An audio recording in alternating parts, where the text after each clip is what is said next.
Thief versus police officer, two people. Same city, same age, same starting point. Both turn 18 in the same year. Both want the same thing: money, freedom, and a good life. But they choose very different paths. Let's start at the beginning. At 18, the police officer chooses the long road. He enters the academy. Early mornings, strict discipline, physical training, endless rules. The pay? Almost nothing. Maybe a small allowance, 0 to a few hundred a month. Meanwhile, the thief chooses the shortcut. No academy, no rules, no supervisors. He starts small, shoplifting, selling stolen goods, little scams here and there. It's not much, 300, 500, maybe 1,200 on a good month.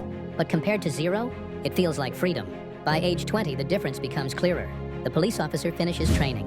He starts patrolling the streets. Night shifts, stress, constant alertness. The pay improves, 1,200, 2,000, sometimes 2,500 a month. It's not exciting, but it's stable. The thief?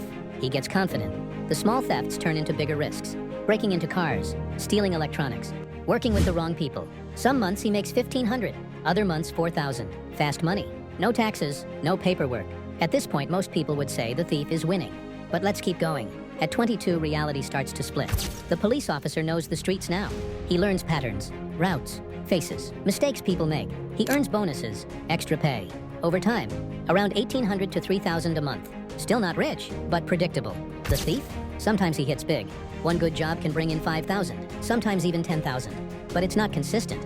For every big win, there are quiet months. Stressful months. Months where he's constantly looking over his shoulder. At 25, things accelerate.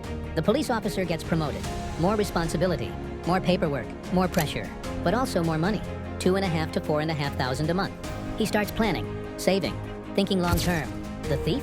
Now he's playing dangerous games. He goes for big scores. 20,000, 30,000, sometimes even 50,000 in one hit. But here's the truth people don't like to talk about. Every big job increases attention. Cameras, phone records, patterns. The thief starts living like a roulette wheel. 1 month he feels rich. The next month he has nothing. He spends fast. Because deep down he knows it won't last. By 28, the gap isn't just money anymore. It's mental. The police officer has routine, colleagues, a future, a pension building quietly in the background. He earns 3,000 to 6,000 a month now. Nothing flashy, but it never stops. The thief? He's tired, sleeping badly, trusting no one. One mistake away from losing everything.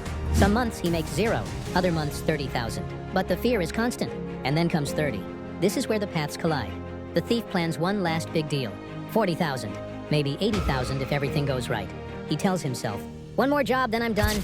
But this time it's different. The police officer? He's been doing this for years. He knows the routes, the timing, the behavior, cameras, tracking, patterns. And when the deal goes down, it's a trap. Police, don't move. Hands up, handcuffs, court, sentence, prison.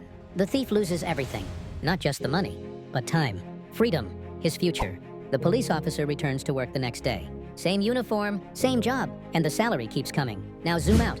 One path looked exciting, fast, dangerous, impressive. The other looked boring, slow, predictable. But only one of them actually won. So here's the real question.